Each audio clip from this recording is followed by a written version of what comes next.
ModernQueenTales presents The Tempest Respite, Chapter 1, The Dull Edge of Peacetime. The crystal chandeliers of the imperial palace of Pax Abundantia cast a light so brilliant it made my eyes ache.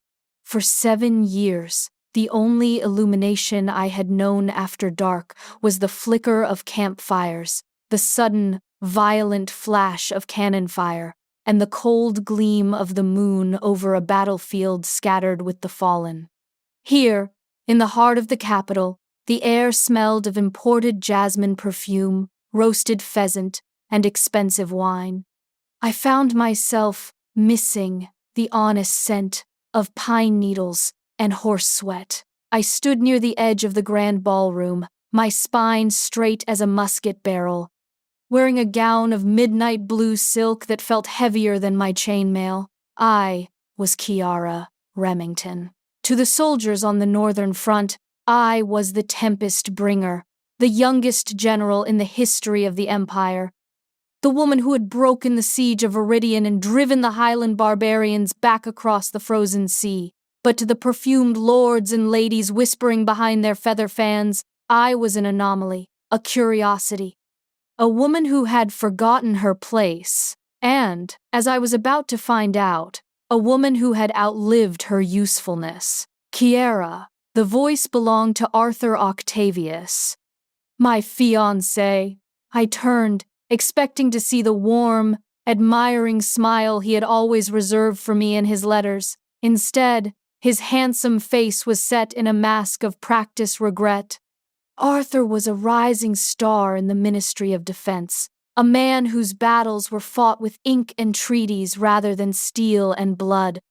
He wore a perfectly tailored suit of pale gray velvet, the silver embroidery catching the chandelier light. Beside him stood Lady Natalia, a woman who looked exactly like the porcelain dolls favored by the aristocrats. She was small, soft, and draped in pastel pink, her wide blue eyes looking at me with a mixture of pity and veiled triumph. Arthur, I said, my voice steady, though a tactical instinct in my gut, the same instinct that warned me of ambushes, flared to life. You requested my presence away from the receiving line. I did, he said, his voice carrying just enough volume to ensure the nearby nobles, who had conveniently stopped their chatter, could hear every word. Kiara, we must speak of our future, or rather, the lack of it.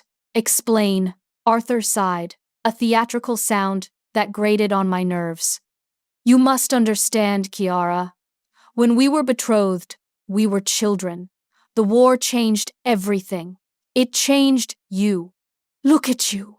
He gestured vaguely at my imposing posture, the faint silver scar that traced the line of my jaw, a gift from an enemy saboteur. You are a hero to Pax Abundantia, yes, but you are a soldier. You are hard, cold, and rough. The Empire is entering an era of peace. I require a wife who understands society, a woman who brings warmth and gentleness to my estate, a softer bride. He placed a hand delicately over Lady Natalia's gloved fingers. She offered a fragile, trembling smile. I am so sorry, General Remington, she whispered, her voice like spun sugar. We could not deny our hearts. A heavy silence fell over our corner of the ballroom. I could feel the greedy stares of the court, the politicians who had always feared my influence, drinking in my public humiliation. They expected me to weep. They expected me to rage, to draw the ceremonial sword at my hip and prove Arthur right. Instead, I analyzed the battlefield. Arthur's faction had been growing too powerful. They wanted the military budget slashed, the veteran pensions redirected into their own pockets. As long as the Tempest Bringer stood at the head of the army, a beloved hero of the people, they could not touch the military infrastructure. Arthur was trying to break my public image. He wanted to paint me as an unhinged, discarded warmonger. I looked at him and realized the boy I had loved in letters had died a long time ago, replaced by a soft, Ambitious coward. I see, I said, my voice cutting through the silence like a well-sharpened blade. It was perfectly calm, perfectly modulated. Arthur blinked, clearly unnerved by my lack of hysterics. You understand. I understand that a man whose spine is made of paper cannot be expected to carry the weight of a sword, I replied, loud enough for the onlookers to hear. You are correct, Lord Octavius. I am a soldier, and I do not tether myself to liabilities. I reached into the bodice of my gown, retrieved the heavy diamond engagement ring he had given me 5 years ago, and dropped it into his waiting glass of champagne. It sank to the bottom with a dull clink. May you find the softness you seek, Arthur. You will certainly need it when the northern winds blow again. I turned on my heel and walked out of the ballroom. My strides were measured, even, and terrifyingly calm. I left a wake of stunned silence behind me. By the time I reached my carriage, I had already made a decision. Let them have their fragile peace. Let the corrupt politicians bloat themselves on their newly acquired power. I knew the peace would not last. The border skirmishes I had left behind were a tactical retreat by the enemy, not a surrender. But my warnings to the ministry had been ignored. If I stayed in uniform, I would be blocked, defunded, and eventually assassinated by my own people. To save the military I had bled for, I had to step out of the light. I needed to investigate the rot in the Ministry of Defense from the shadows. And to do that, the Tempest Bringer had to vanish. The next morning, my resignation was on the Emperor's desk. I cited exhaustion and a desire for a quiet life. The politicians rejoiced. The army wept. Kiara Remington, the legendary general, retired to a small countryside estate, fading into the mists of history. Or so they thought. Chapter 2.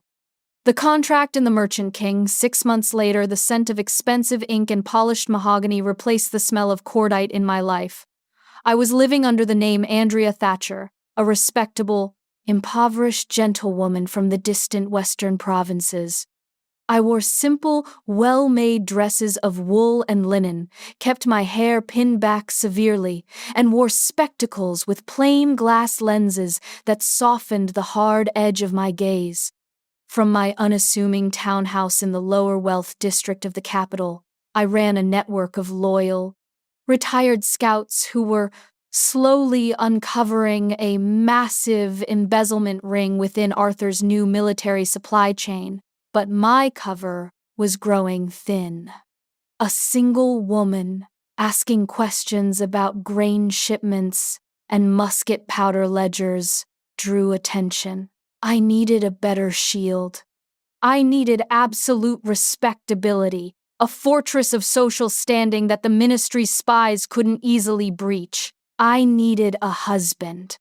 A specific kind of husband. Wealthy, influential, completely disconnected from the military, and, ideally, entirely uninterested in romance. Enter Roland Parker. Roland was the head of the Parker Consortium, a mercantile empire that controlled half the shipping lanes in Pax Abundantia. He was also, quietly, the heir to the dukedom of Vane, though he despised the title and the aristocratic leeches that came with it. I knew his schedule, I knew his enemies, and I knew his current, desperate problem. His ailing grandfather, the current duke, had mandated that Roland must marry a respectable woman before the end of the year, or the entire estate, and the capital backing Roland's shipping fleet would be handed over to a profligate cousin. I arranged our meeting with the precision of a cavalry charge. I accidentally sheltered from a sudden downpour in the same elite bookstore he frequented on Tuesday afternoons. I made sure I was reading a complex treatise on naval trade winds, a topic I knew his captains were currently struggling with. When he approached me, intrigued by a woman reading advanced naval navigation, I saw him up close for the first time. Roland Parker was not a soft aristocrat. He was tall, broad-shouldered, with eyes the color of a stormy sea and dark hair that refused to be tamed by the current fashion of powdered wigs. He had the calloused hands of a man who had actually worked on his own ships before commanding them. Within 30 minutes of conversation, we were debating trade tariffs. Within an hour, we were in his private carriage, sharing tea. "You are a remarkably pragmatic woman, Miss Thatcher," Roland said, studying me over the rim of his teacup.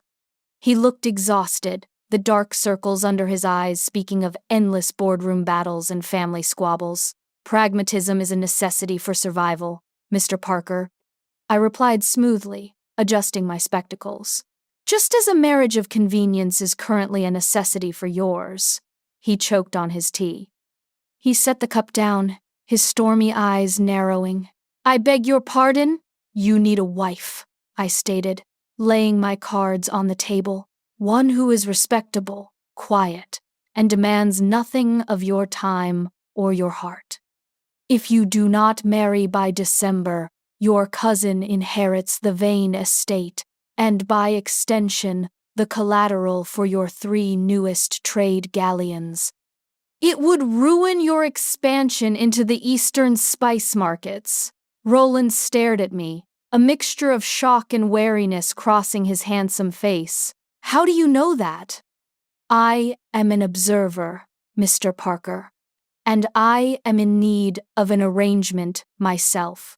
I folded my hands in my lap.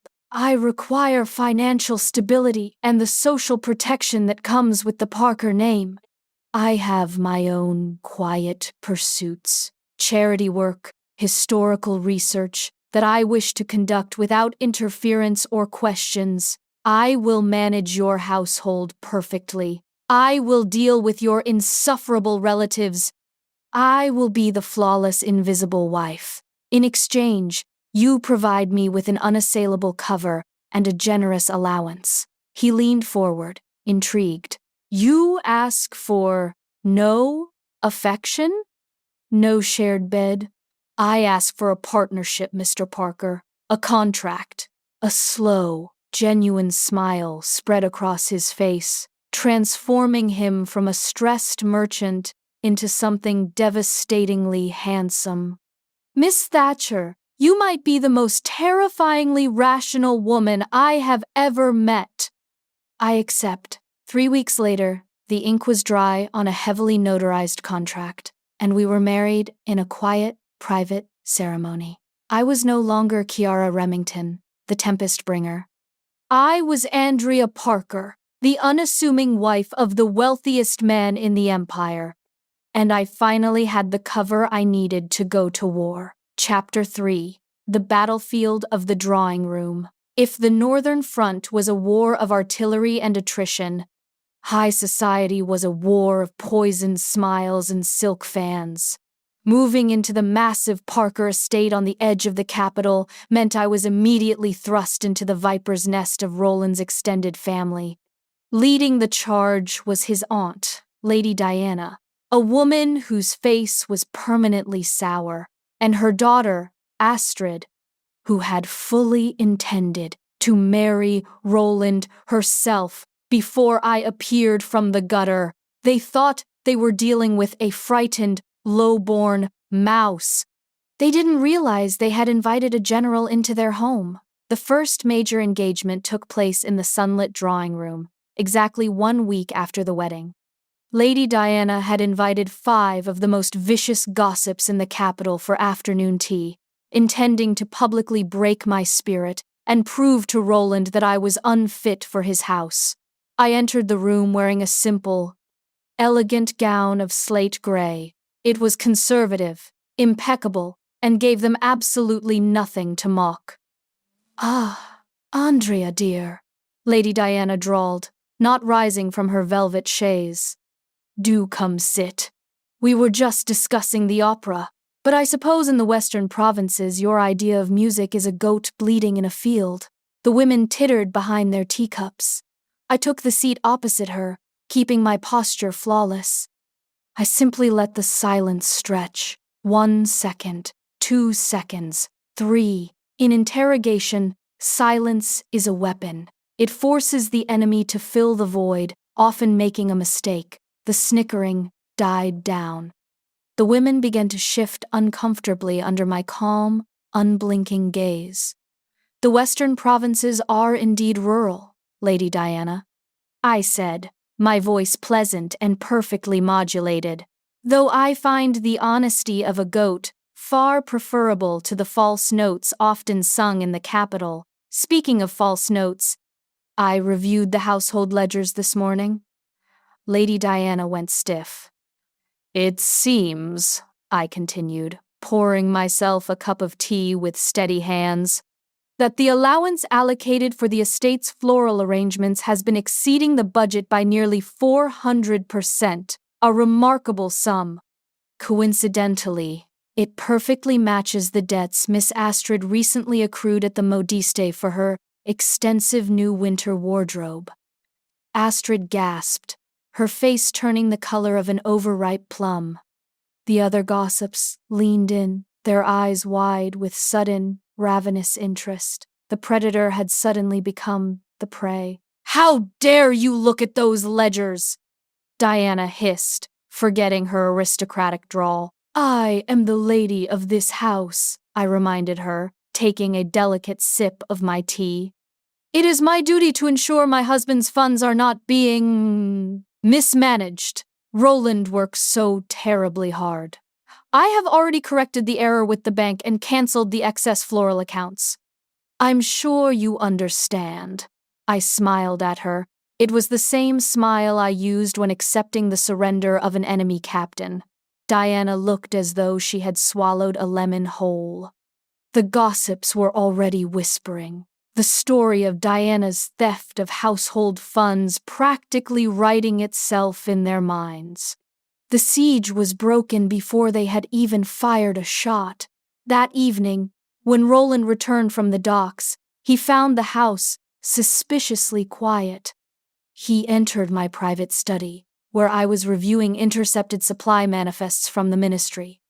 "I don't know what you did," Roland said, loosening his cravat, a look of bewildered amusement on his face. "But my Aunt Diana actually bowed her head when I passed her in the hall, and Astrid is crying in her room about cancelled dresses. My steward tells me you've slashed household waste by 30% in a single day." "I merely reorganized the supply lines, Roland," I said, not looking up from my papers. Inefficiency is a pet peeve of mine. He walked over and leaned against my desk, looking down at me with an expression I couldn't quite read, but that seemed a lot like respect. And something warmer. "You are full of surprises, Andrea," he murmured. "I expected a quiet wife."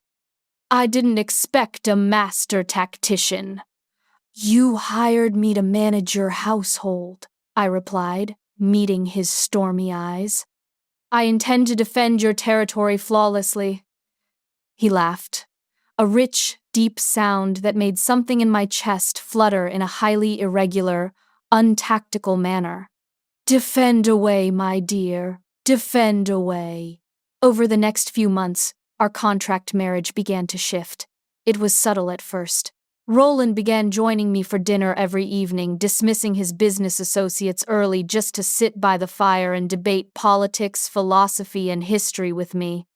He would bring me rare books from his travels. I would quietly restructure his shipping routes to avoid pirate waters I knew existed from old military intelligence. We were a terrifyingly efficient team. He was bewildered by my lucky guesses about which trade ministers were corrupt. I was equally bewildered by how safe I felt when he casually placed a hand on the small of my back at social functions, shielding me from the vultures of the court. I was beginning to care for the merchant king, and that made me careless. Chapter 4. The Rot Spreads. The peace I had left behind shattered exactly as I had predicted. 8 months into my marriage, news reached the capital that the Highland barbarians had crossed the frozen sea once more. But this time, they were armed with modern Pax Abundantia muskets. I stood by the window of my study, reading the secret missives my loyal scouts had smuggled to me. The situation was catastrophic. Arthur Octavius, now holding the rank of High Commander, a rank he earned through political maneuvering, not merit, had deployed our troops into a bottleneck valley. It was a slaughter. Worse, the supply lines were failing. My investigations had finally yielded the full, horrifying truth. Arthur and a cabal of corrupt nobles were selling imperial weapons to the enemy and pocketing the gold, leaving our own soldiers starving and freezing on the front lines. The military I had built was being dismantled for profit. Andrea? I turned. Roland was standing in the doorway, looking grim. He held a newspaper in his hand. The headline screamed, "Massacre at Viridian. Where is the Tempest Bringer?" "The markets are panicking," Roland said, stepping into the room. "The army is routed. The Emperor has called an emergency gala tonight at the Citadel to raise war funds, but the people are losing faith. They are demanding the return of General Remington." He looked at me, his eyes searching. "You look pale. Are you unwell?" "I am fine," I lied, my mind racing through strategic variables. The time for hiding in the shadows was over. If Arthur was not stopped tonight, the capital would fall within a month. I had enough evidence to hang Arthur and his conspirators, but handing it over anonymously wouldn't work. The corruption ran too deep. It required a physical, undeniable force to purge it. It required the Tempest Bringer. "We must attend the gala tonight," I said, my voice hardening to the tone I used to command battalions. Roland blinked, surprised by my sudden shift in demeanor. "It will be dangerous. There are rumors of enemy sympathizers within the city walls. I would rather keep you safe here." "I am your wife," I said, stepping toward him. "Where you go, I go.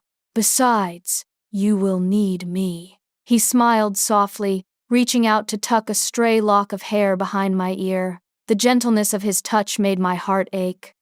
He thought he was protecting a scholar. He didn't know he was harboring a weapon. "Very well," he said softly. "But stay close to me tonight, Andrea. I won't let anything happen to you." "Oh, Roland," I thought. "You have no idea." Chapter 5. The Gala of Traitors. The Citadel was a fortress disguised as a palace. Tonight, it was packed with the panicked elite of Pax Abundantia. The air was thick with fear and the smell of too much perfume, a desperate attempt to mask the scent of impending doom. I wore a gown of deep crimson, the color of blood, the color of the Imperial Army. I had discarded my spectacles. I stood tall, my posture no longer the demure slouch of Andrea Thatcher, but the predatory stillness of Kiara Remington. Roland noticed the change, casting me curious, admiring glances as we navigated the crowded hall. Across the room, standing by the Emperor's dais, was Arthur Octavius. He looked haggard, his pale velvet suit looking ridiculous in the face of actual war. Beside him was Lady Natalia, looking terrified. Arthur was currently making a speech, his voice carrying over the nervous crowd. "And despite the tragic losses, the ministry assures you that our defenses are strong. The rumors of supply shortages are treasonous lies. We only need more funding." "He's lying," I murmured to Roland, who stood close behind me, his hand resting protectively on my waist. "I know," Roland whispered back, his eyes dark. "My ships were contracted to carry grain north. The ministry canceled the orders last week. They're starving their own men." Before I could reply, the heavy oak doors of the grand hall slammed shut. The loud clack of heavy iron bolts sliding into place echoed through the room. The string quartet stopped playing. The crowd fell dead silent. From the servants' corridors and the balcony above, armed men poured into the room. They wore the uniforms of the Imperial City Guard. But, upon closer inspection, I could tell they bore the crest of the rebel Highlanders. Panic erupted. Women screamed, and nobles scrambled, slipping on the polished marble. The armed men leveled their muskets at the crowd. A man stepped forward from the ranks of the traitors. He was a known associate of Arthur's, a corrupt general I had investigated years ago. "Nobody move!" he roared. "The Emperor is now under our protection. The city is ours." I looked at Arthur.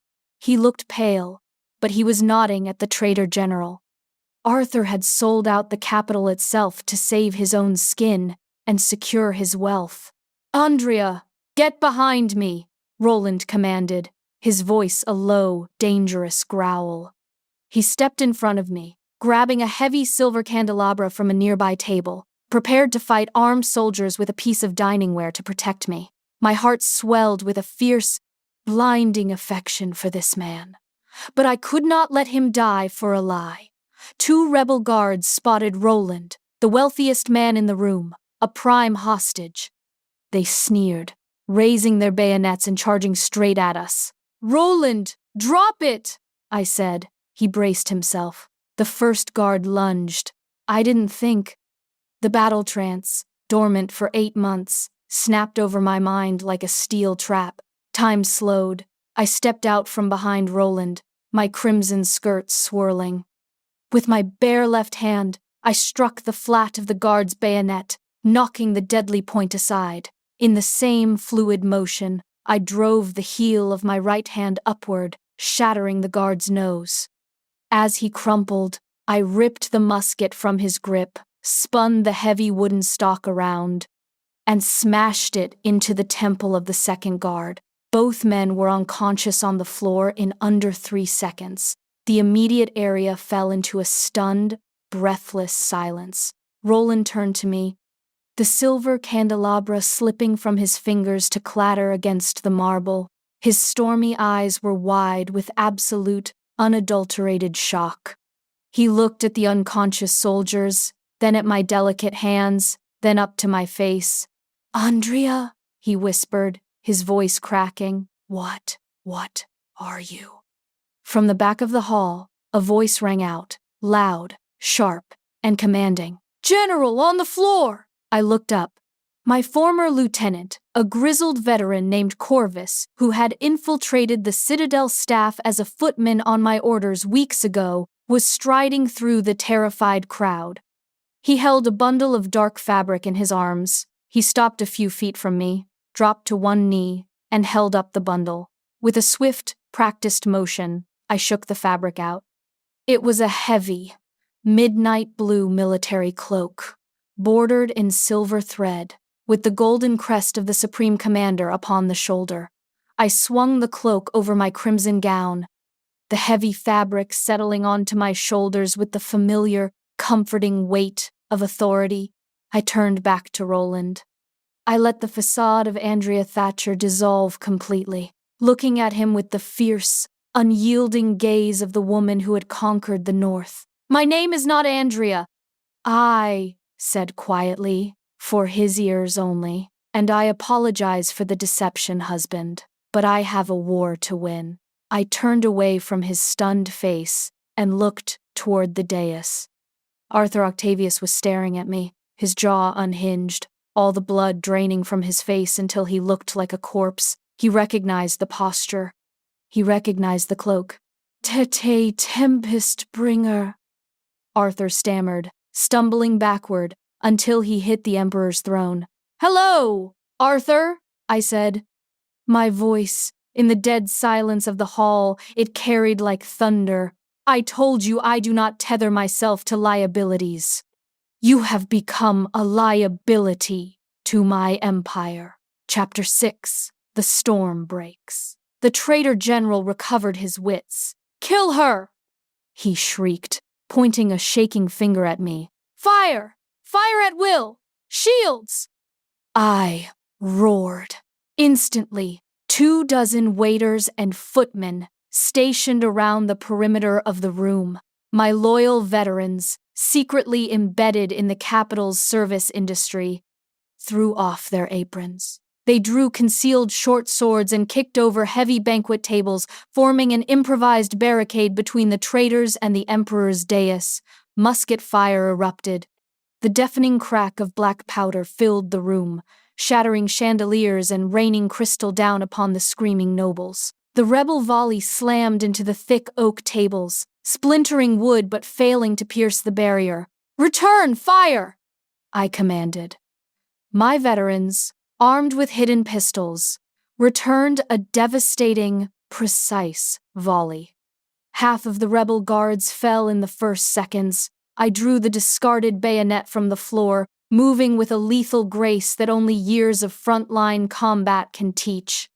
I flowed through the chaos, a blur of crimson silk and midnight blue. I disarmed a man, incapacitated another with a strike to the throat, and kicked the legs out from under a third. I fought my way straight toward the dais. My eyes locked on Arthur and the traitor general. "Stop her!"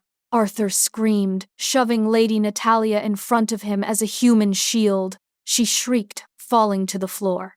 I vaulted over the final steps of the dais, grabbed the traitor general by his tunic, and drove the hilt of my weapon into his jaw. He went down, out cold. I turned to Arthur. He was backed against the wall, trembling like a leaf in a hurricane. He fumbled for the ceremonial sword at his hip, his soft hands shaking too badly to draw it. I simply stepped inside his guard, grabbed him by the lapels of his pristine velvet suit, and slammed him against the stone wall. The breath left his lungs in a pathetic whoosh. "You sold our soldiers," I hissed, my voice a venomous whisper. "You starved my men. You betrayed Pax Abundantia for gold." "Kiara, please," he begged, tears streaming down his face. The polished, arrogant politician was gone, replaced by a terrified child. I loved you. Have mercy. I am a soldier, Arthur," I said, echoing the words he had used against me 8 months ago. "I am hard. I am cold. And I have no mercy for traitors." I threw him to the floor at the Emperor's feet. "Your Majesty," I said, executing a flawless, crisp salute to the trembling monarch. "The traitor is subdued. My loyal forces have secured the perimeter of the citadel. The rebellion in the capital is crushed." The Emperor, an older man who had always favored me, let out a shaky breath and stood. "General Remington," he said, his voice echoing in the now silent hall, "you have returned." "I never left, sire," I replied. I turned back to the room.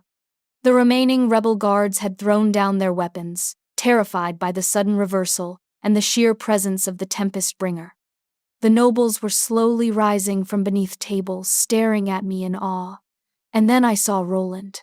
He was standing right where I had left him, amidst the shattered glass and fallen enemies.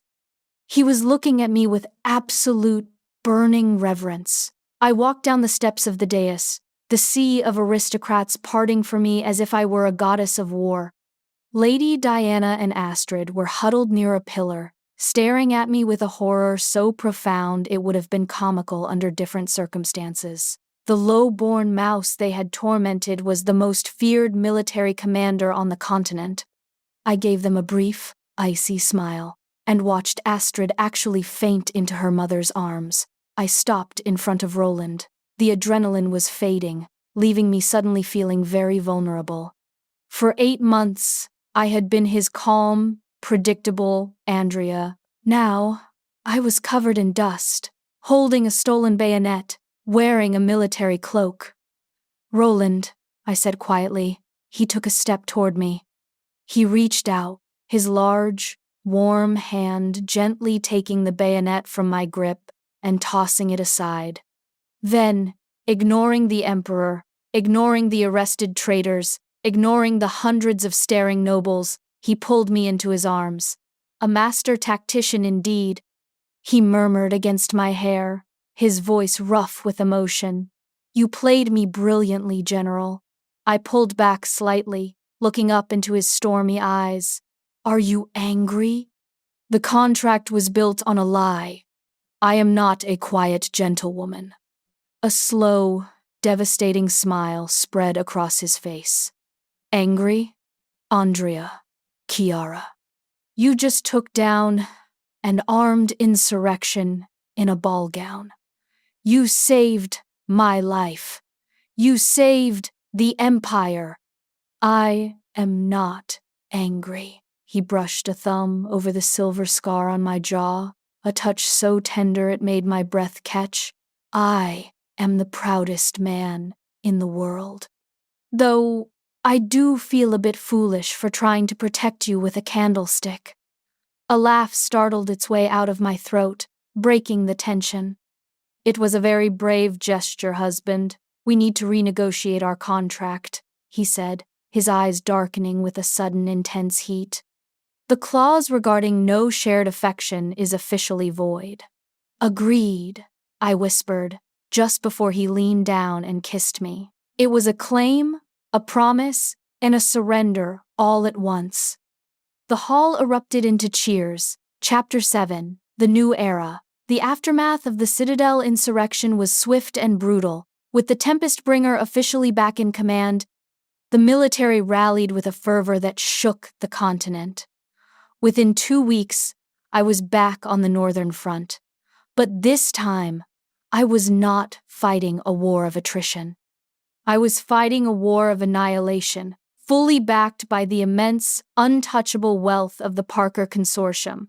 Roland had mobilized his entire merchant fleet.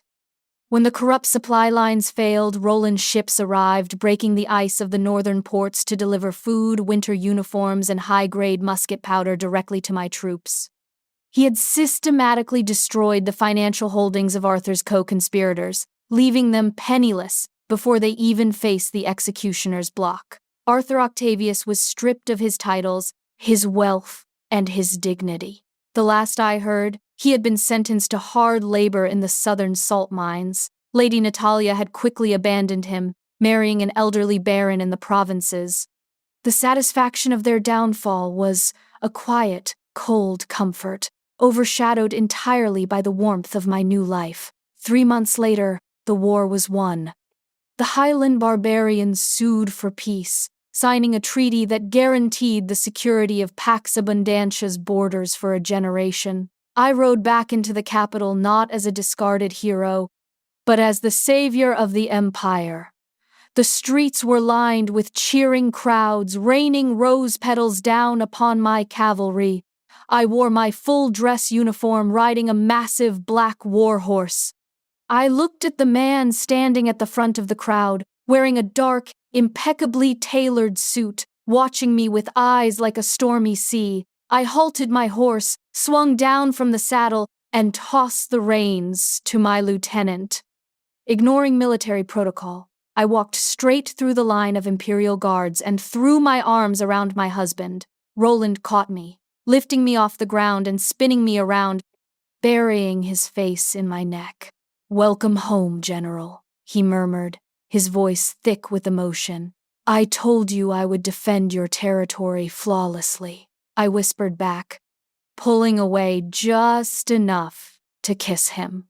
Later that evening, we stood on the balcony of the Parker estate, looking out over the peaceful, starlit city. The insufferable Lady Diana and Astrid had been banished to a minor country estate, leaving the house to us. I leaned against Roland's chest, his arms wrapped securely around my waist. The heavy burden of command, the constant vigilance, the fear of betrayal, it was all gone. I was still the Tempest Bringer. I would always be the sword of Pax Abundantia, but I no longer had to fight alone. I was thinking, Roland said softly, his chin resting on the top of my head. The western trade routes are secure. The Empire is at peace. You have a few months of leave, do you not? I do, I replied, tracing the line of his arm. Good, because I have a new contract to propose, he said, turning me in his arms so I could see his face. His eyes were warm, filled with a deep, abiding love that no tactical manual could ever prepare me for. A lifelong partnership, No secrets, no shadows. Just us. I smiled, rising onto my toes to press my lips to his. I accept your terms, Mr. Parker, unconditionally. The end. If you enjoyed this quick escape, hit the subscribe button for new stories twice a week. Until then, I'll see you at the next flip of the pages.